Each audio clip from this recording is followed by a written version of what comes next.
I'm going to go ahead and call the meeting to order of the Livingston County Apportionment Commission. If I could have a roll call, please. Commissioner Reeder, Here.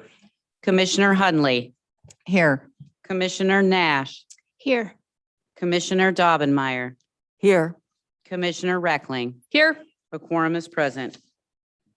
Right before I do the call to the public, the last call that I made to the clerk was whether or not we had heard back from the Court of Appeals or not. It's my understanding that we have not heard anything from the Court of Appeals. We have not heard anything.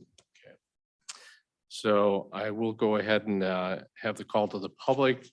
Anybody here in the boardroom that wishes to be heard, go ahead and have a seat. Make sure the microphone is turned on. It's the red light.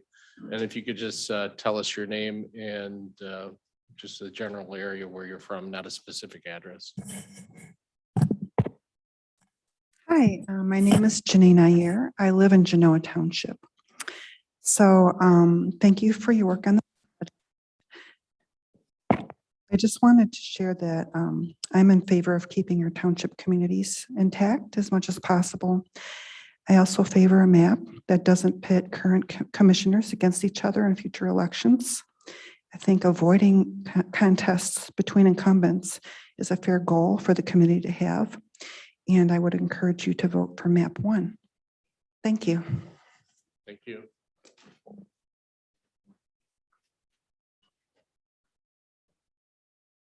Is there anyone else that wishes to be heard? Mr. Houlihan, good afternoon.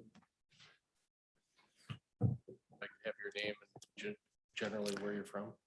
Dan Wallahan, Genoa Township. I'm here to, well, I drew map 1, and I think it's one of the things I want to do is keep a lot of communities whole: Genoa Township, Brighton, Heartland, and Deerfield, and Handy, and Marion outside the area surrounded by City of Howell. I was able to keep together. Beyond that, I had 6 splits overall. But I think the maps I have keep communities of interest whole. I know that's something that's talked about a lot with state, on the state level more. It has a deviation of under the 12% and is contiguous. The one thing I did have, and thank you to our IT department, Sandon, I think his name is, for making sure that the 12 houses in Marion Township surrounded by Howell were included with the city district, keeping it contiguous. But I think it's a good map. I think it's one, I think we have to be careful with the maps because, much I hate to say it, we do have a divide right now on our county board. And I think we need to try not to cause factions to get into fighting. I think that'd be bad for our community. So I think we need to be careful in what maps we do pick, partly for that reason, to keep our communities together as much as possible. Thank you. Thank you. Anyone else here in the boardroom that wishes to be heard? Mr. Luria, good I was afternoon. hoping to go clean up, being a lifelong Red Sox fan and therefore having gotten very little sleep last night. If you could tell us your name. Yes, Dan Luria, Hamburg Township.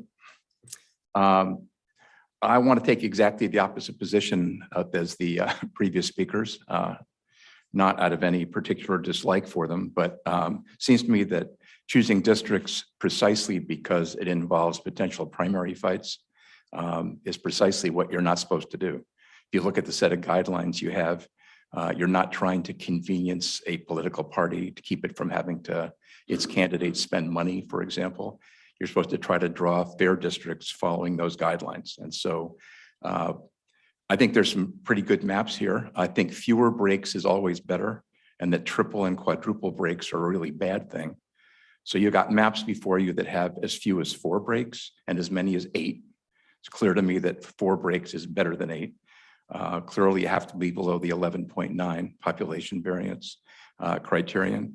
And I hope, my hope is that you'll take this seriously and give a lot of consideration to maps with fewer breaks and make a decision about whether they need to be, whether Howell City and Marion Township need to have contiguous districts or not. And once you decide that, you can do it. What I'm worried about is that you'll take the position that you just don't want to upset people by, kind of making the existing map change too much, which is precisely what maps 1 and 14 do. They were clearly drawn for that purpose, which is a perfect example of essentially a hyper-partisan approach to map drawing. So thank you. Thank you. Mr. Fosdick, good afternoon. Good afternoon, Commission. If I can Mark have- Fosdick, Cohata Township. I'm not here as a representative of the township, but on my own personal behalf.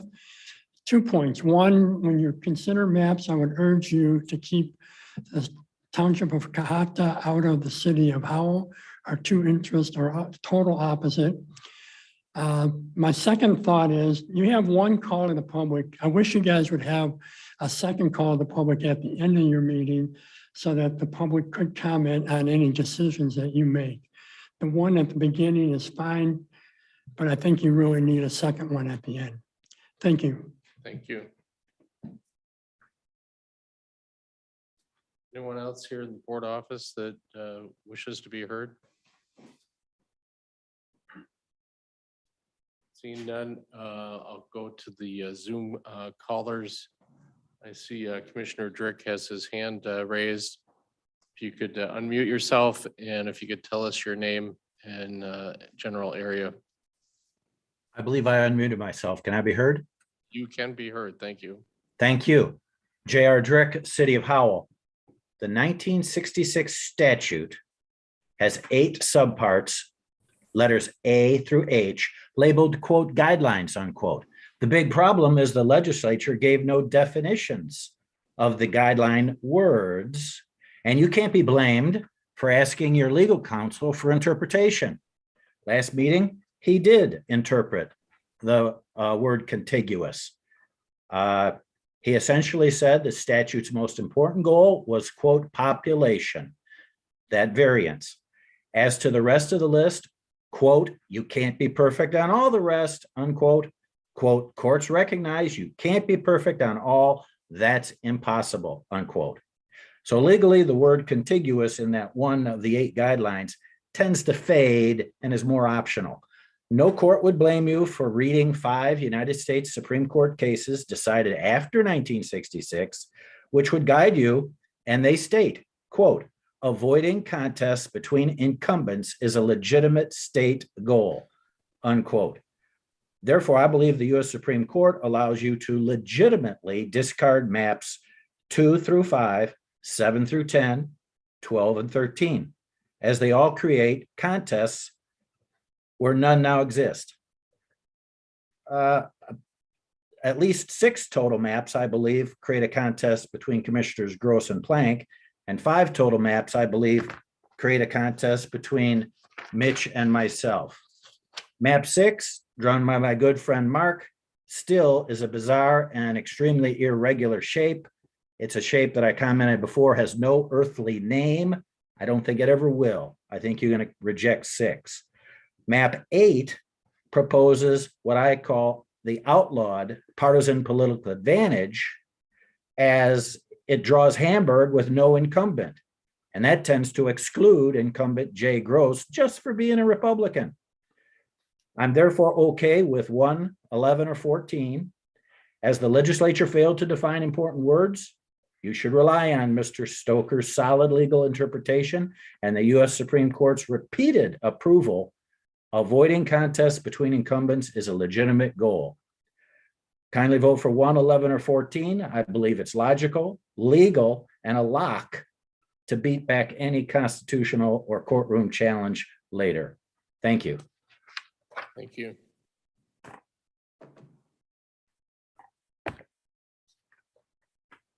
The next hand I see raised is for Miss Jennifer Smith. Ms. Smith, if you could unmute yourself and tell us your name and general area where you're from.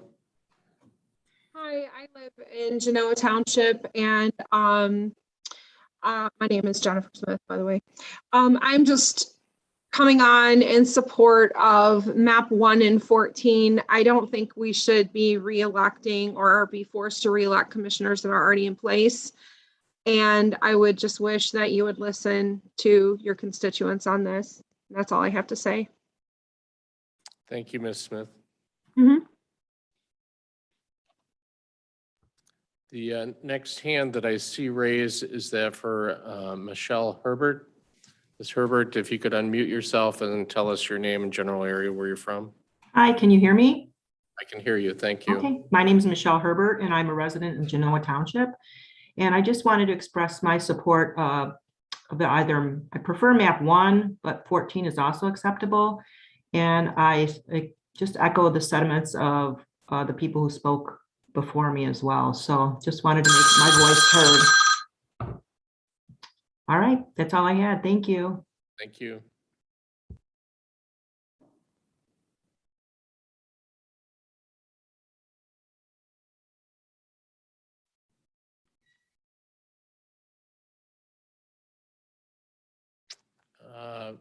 The next hand that I see raised is for that of Connie Robinson. Ms. Robinson, if you could unmute yourself and tell us your name and general area where you're from. Yes, my name is Connie Robinson and I'm from Heartland Township. Good afternoon. Good afternoon. I understand the concept of keeping maps continuous, but having maps that pit commissioners against each other, I don't get it. 5 maps that pit Commissioner Drick and Zajac, six maps that pit Commissioners Gross and Plank. And I believe there's a map that also pits Commissioner Smith and Nakagiri.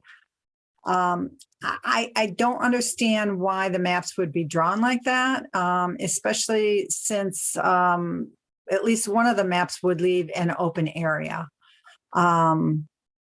I am just reiterating what those have said before me, particularly Commissioner Drick, and I would advocate as he does for maps 1, 11, or 14. Thank you. Thank you.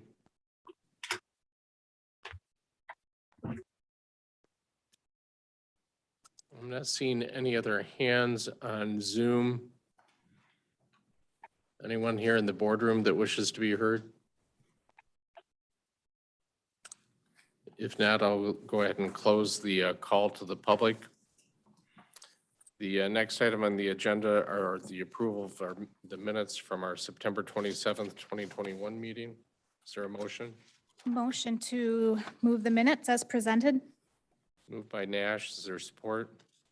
Support. Support by Reckling. Any discussion? If not, I'll go ahead and just call for a voice vote. All in favor? Aye. Those opposed? We do have Mr. Stoker on the line. I'll do one last check with Mr. Stoker. Any update from the Court of Appeals? No. As of a few minutes ago, no. And I should mention that there's a number of them up there before the appeals pending at this point. What has happened is that the way the Court of Appeals has dealt with these, they put them on the motion docket and then, which I guess assigns it to a panel, and then the panel makes a decision. The 3 that have been granted, let me take a quick look at those and their timing. Branch was the first one filed September 10th, was placed on the docket September 14th.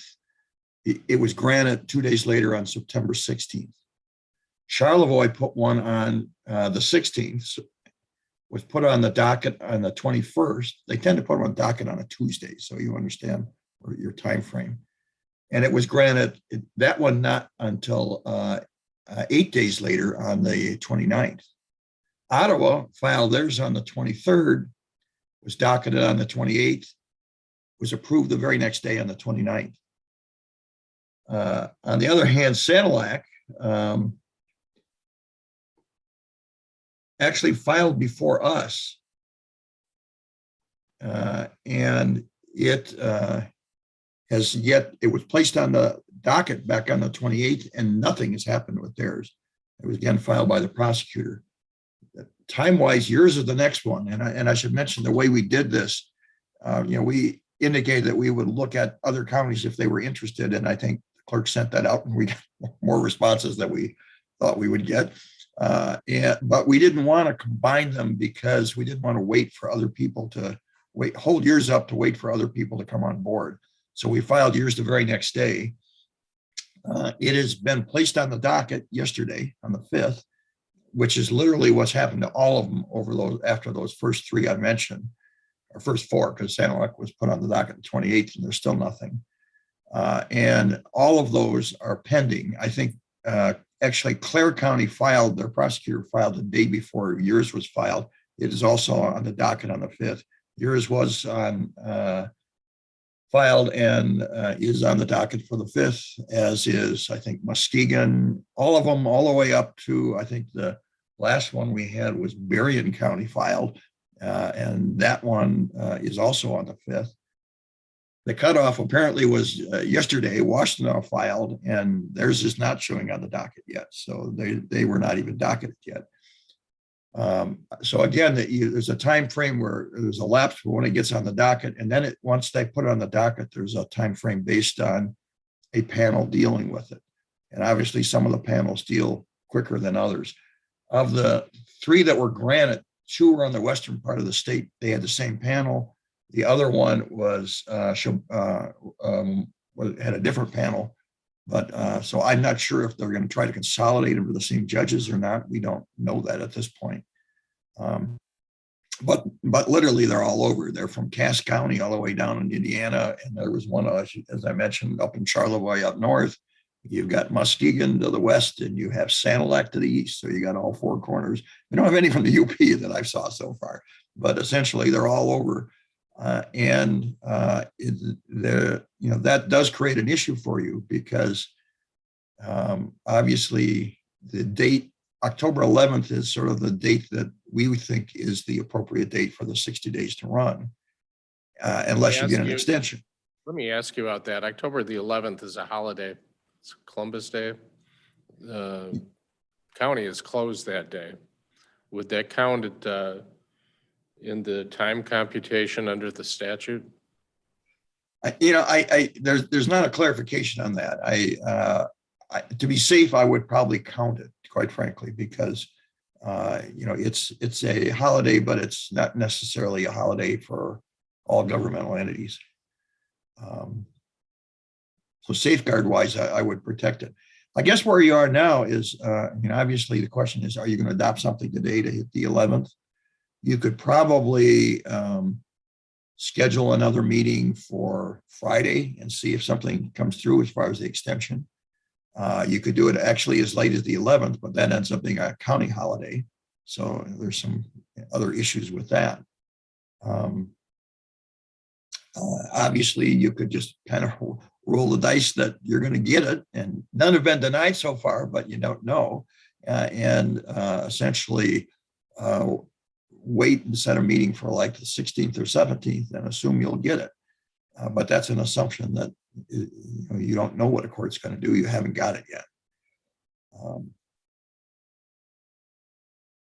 So I don't know if that kind of goes over the potential time frame issues. Are there any members of the commission that have any questions for Mr. Stoker regarding this matter?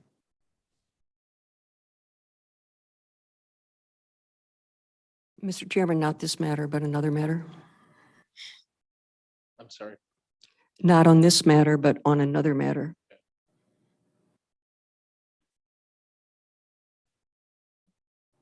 Ms. Dobmeyer, go ahead.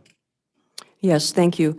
Mr. Stoker, looking at the law, is there a provision in it that says avoiding contests among incumbents is one of the guidelines that we are supposed to follow? It's not in there one way or the other. And you could stretch the political advantage, but I don't know that that is necessarily the same thing. So it's not really listed as one of the items in the statute. My feeling is probably something that it's not one of the criteria you're required to meet. But, is it something you could factor in?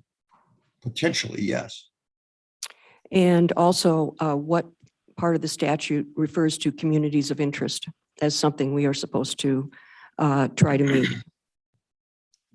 There are some federal cases that have done that in federal apportionment. It's not in your statute. Thank you. Again, it would be one of those issues that, much like the issue of the, as long as you fit within the guidelines and you're evaluating a couple plans that are close to being the same, those are the kind of factors that they give much weight to your commission to decide how you want to weigh that. So you have some discretion in those sort of areas. And again, the continuity was mentioned. I should note that, again, the ones that are sort of, the court kind of prioritized it. The statute actually says you're supposed to follow those in the order they're in the statute, but that was thrown out way back in '82 and has been upheld since by the Michigan Supreme Court. The Michigan Supreme Court said, obviously, first is the 11.9. You got to meet the population. So if you don't meet the 11.9, you're presumed to have a problem.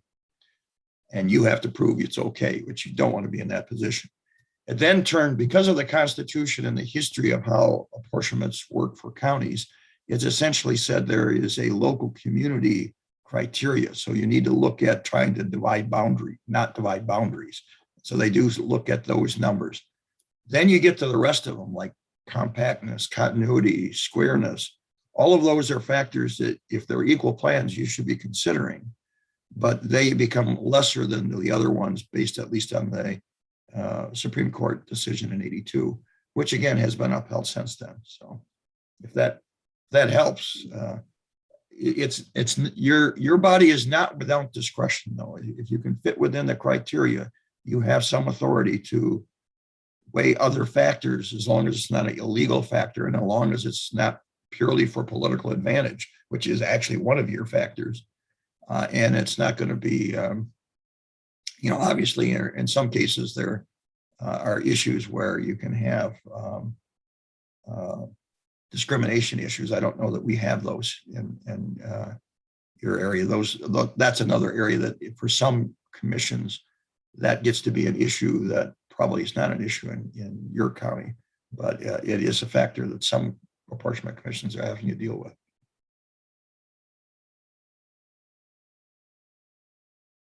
Any other questions for Mr. Stoker at this time?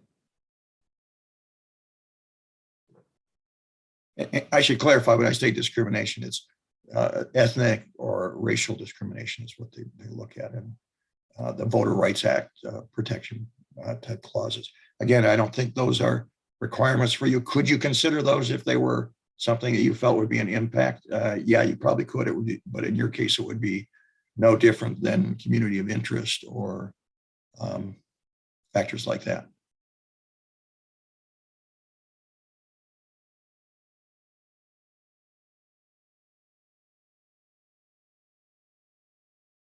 At this time, unless there's a commissioner that feels that we should do something other, it would be, I believe it appropriate, given not having heard from the Court of Appeals, for us to move forward with a discussion of maps.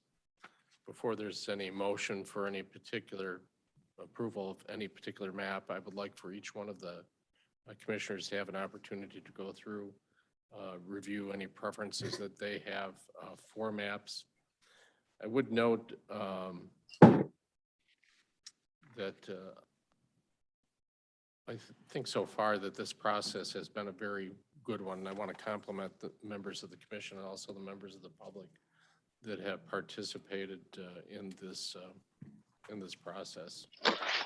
So what I would like to do is call on Ms. Reckling first for discussion, then Ms. Dobmeyer, then Ms. Nash, then Ms. Hunley, and then myself, and just have you go over general preferences that you have, if any, for all of the maps that have been submitted.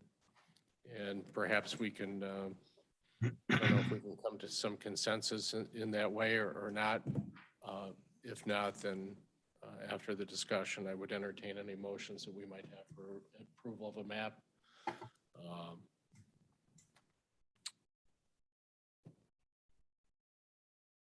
Ms. Reckling?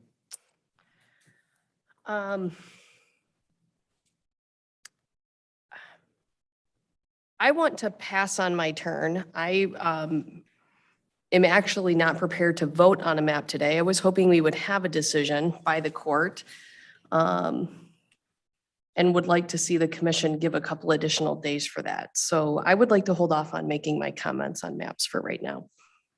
It's my understanding from our discussion last time that we had some conflicts for Thursday and Friday, which is why we chose this day. And I'm assuming that those conflicts still exist. See Ms. Nash shake her head up and down, yes. Believe me, there's a lot of other places I'd like to be other than up here, but it's, it's a responsibility of the position and one which I'm going to go ahead and assume and conduct. So Okay. if you wish to be heard, Ms. Reckland. I do. There's a number of maps that are submitted that I liked. There's a number of maps that are submitted that I definitely have some concerns with. I'm obviously partial to the map that I submitted.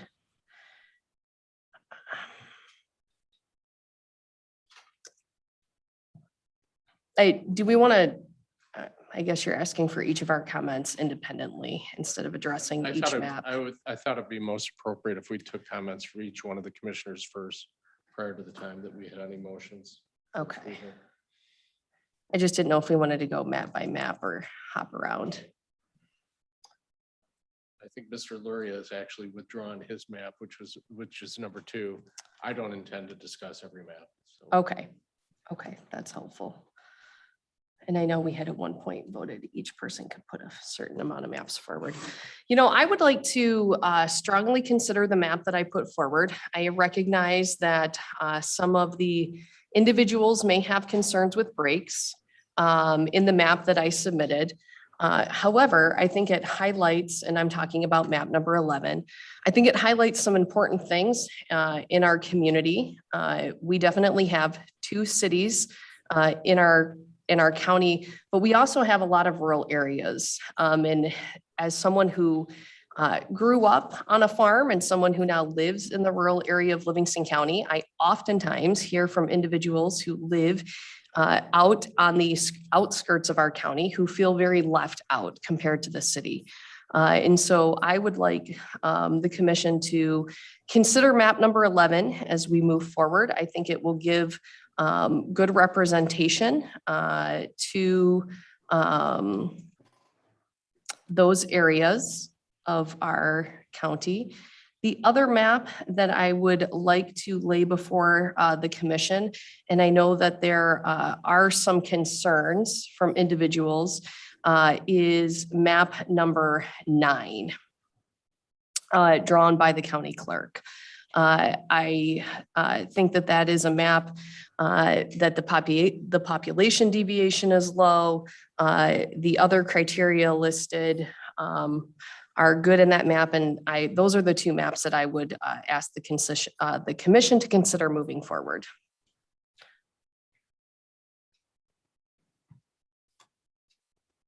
Ms. Dobmeyer? Yes, thank you. Looking at the statute on county redistricting, a number of criteria are listed, and I believe we should take all of them seriously and try to find a map that does the best job of meeting all of them. Because I take population seriously, I'm disregarding maps 6 and 13, which have high population variance.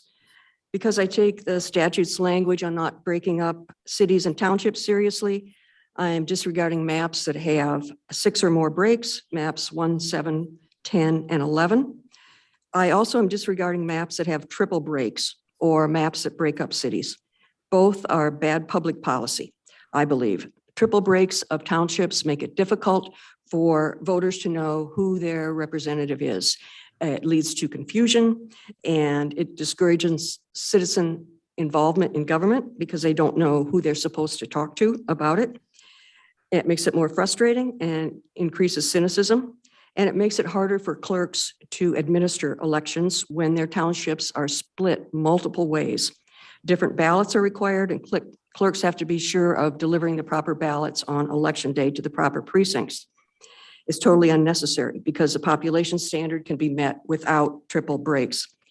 And if population was all that mattered, then we should automatically adopt map 10 because it has by far the lowest population standard.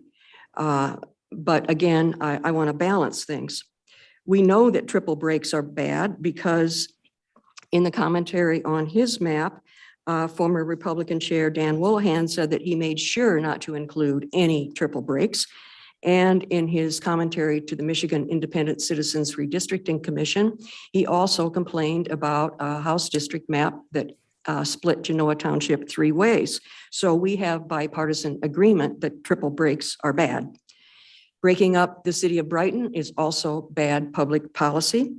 First of all, it's not required to meet the population standard.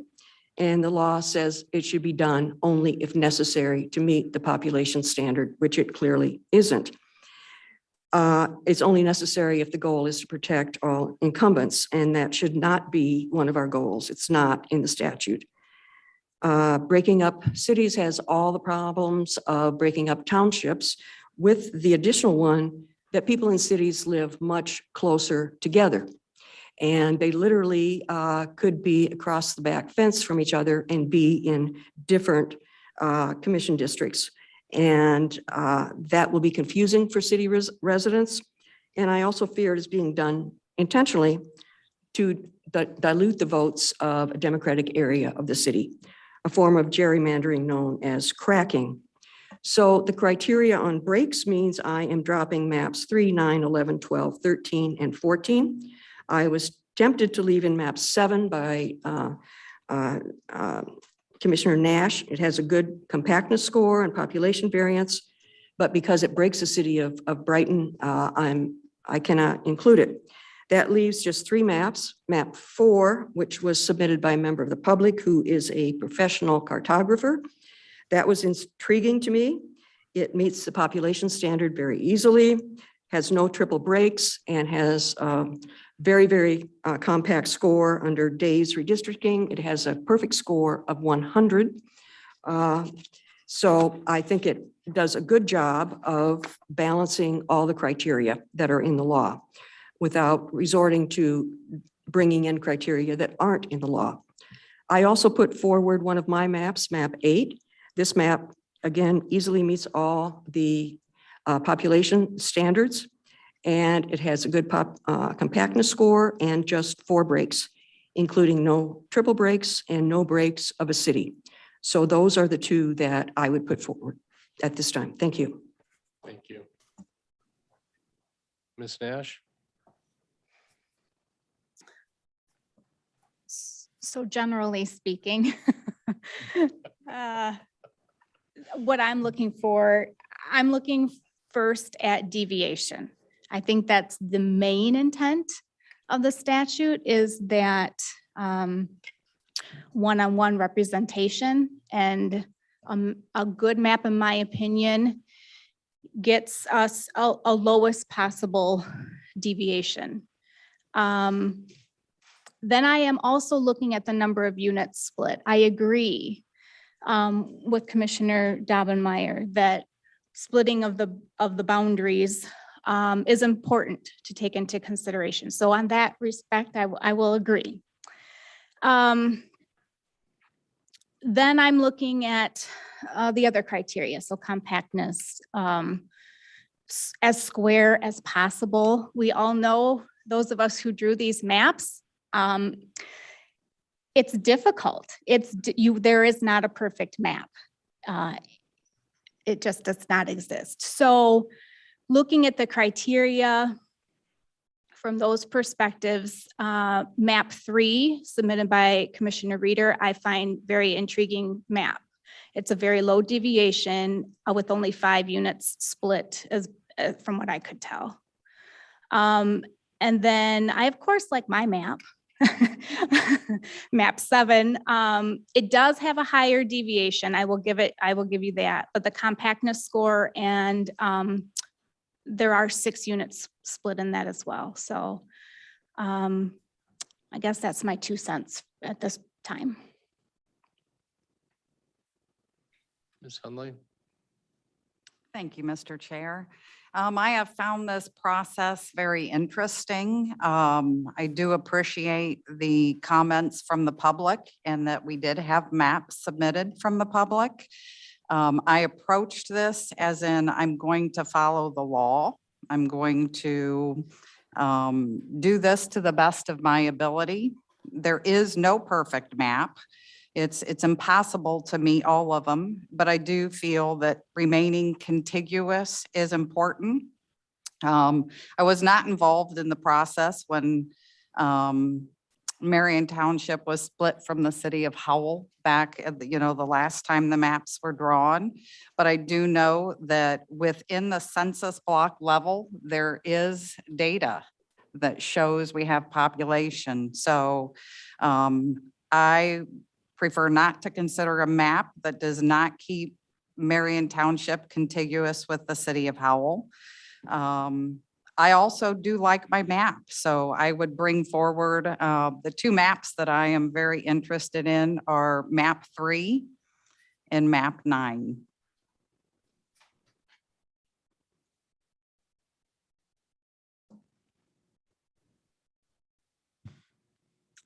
This, that comes down to me. And this has been a very interesting process. I know that for myself, I've drawn out at least 15 maps, possibly a few more. I was still drawing them after I got everybody else's map and started looking at some of the ideas that were presented. It's not a beauty contest for the drawing of the map. It's not a matter of whether the map looks pretty or not pretty, although some are elegant given compactness. Some are more elegant because of deviation. And some of them are more elegant by the number of splits that they do. Whether you split a city or whether you split a township, I think my comment to Mr. Genso when he was here at the last meeting is that it's impossible not to do some splits because all the other considerations that you have. So it's a matter of trying to draw a map that meets the various criteria and try to do the best that you can in each individual area.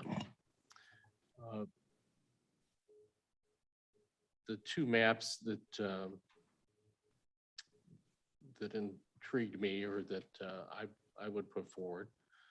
One is the map drawn by Santa Maria.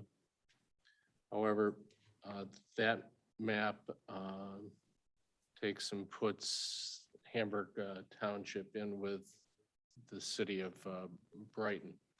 And it seems to me that Brighton Township is more closely aligned with the city than Hamburg is. The other map that has a high compactness, low population variance is that for our clerk, Ms. Hundley. And that map draws the city of Brighton in with Brighton Township, which seems to me to be more of a community of interest, if you have it, than putting the city of Brighton in with Hamburg Township. So the two maps that I would move forward or propose would be number 4 and number 9.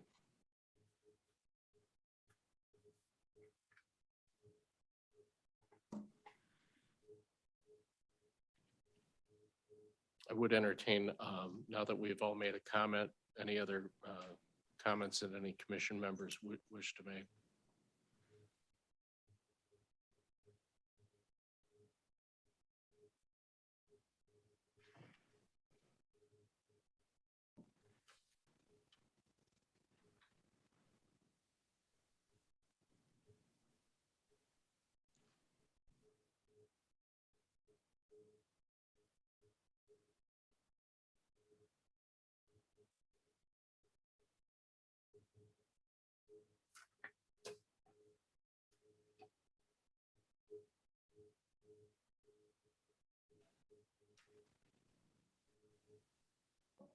Mr. Chairman, Go ahead, Ms. Doubtmeyer. is it your intent that we would proceed to motions today, or? Yes, given the fact that we have not heard from the Court of Appeals, that we have conflicts with our schedule, no assurance, because of the 11th, it may or may not be a holiday. It would be my intent that we move forward with motions on the maps. Well, I would move that we adopt map number 4. Is there a second?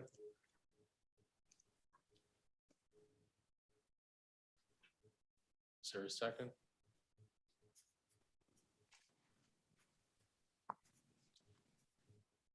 Hearing none, that motion would fail for lack of support.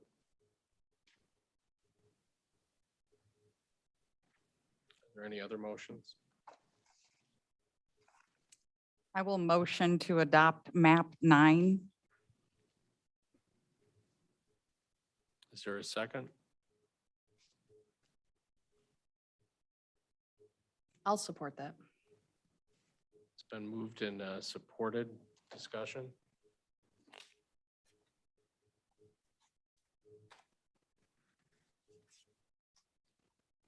Roll call. Commissioner Reader, Yes. Commissioner Nash, Yes. Commissioner Daubenmire, No. Commissioner Reckling, Yes. Commissioner Hunley. Yes. Motion carried.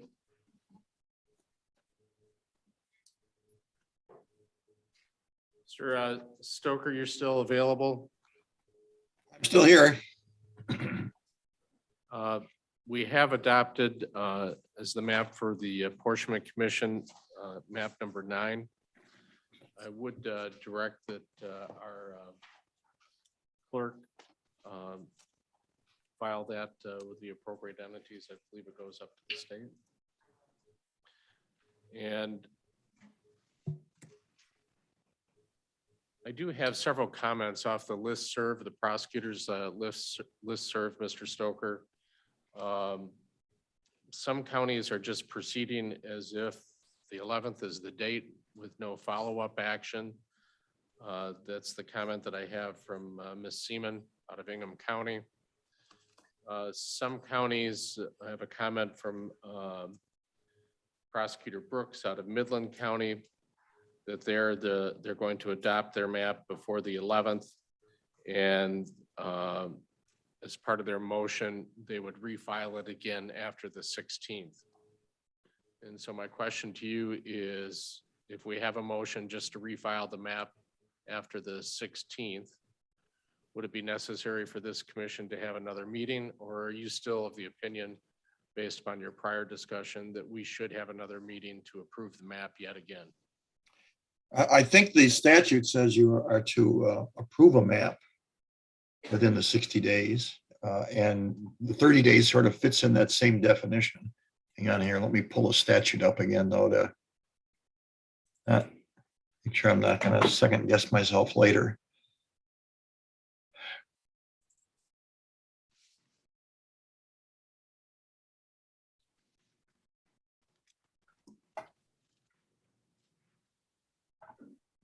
It says within 60 days, you'll apportion. And then the other section, section 7, provides within 60 days, but not less than 30 days after it's published, is available. The Apportionment Commission. So we'll fail to submit a plan. So it does, the 60 days actually does say submitting a plan. I think the safer way is to have a second meeting. I think that you could make an argument in 407, which is the section that does have the 30 days. I'll literally read it. It says, if the Apportionment Commission has failed to submit a plan for its county within 60 days, but not less than 30 days after the official published census figures are available, or within additional time granted by the Court of Appeals for good cause shown from the Apportionment Commission, then a registered voter plan must be adopted. So it does use the word submission. Again, I guess you could make the argument you're going to submit it twice. I think the more fail-safe way would be to literally ratify it at a second meeting.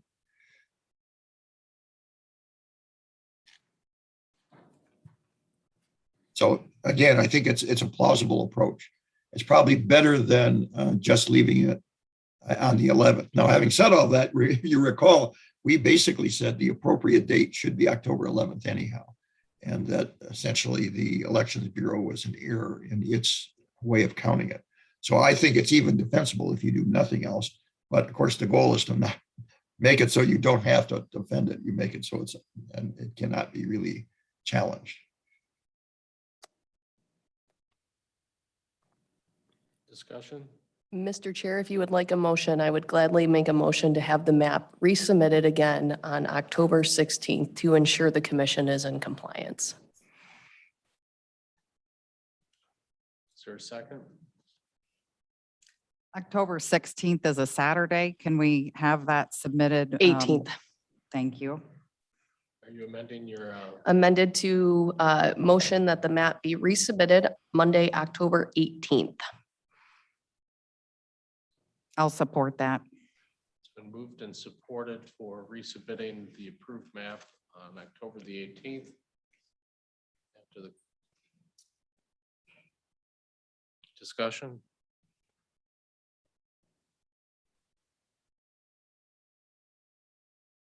Roll call. Commissioner Reader, Yes. Commissioner Nash, Yes. Commissioner Daubenmeier, No.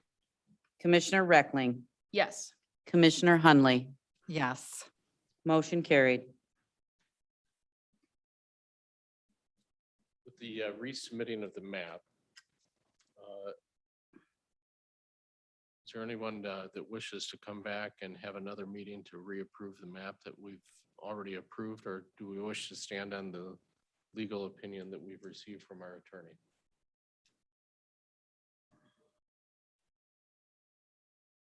Stand on the opinion that all we have to do is resubmit twice. I agree. I agree.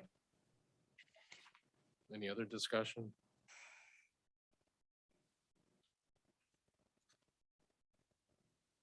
Again, I would like to thank the members of the public that participated in this process for their participation. I would like to thank the members of this commission for their diligent attention to this this process, which takes place every 10 years after the census is completed. I would look for a motion to adjourn. So moved. Support. It's been moved and supported. Any discussion?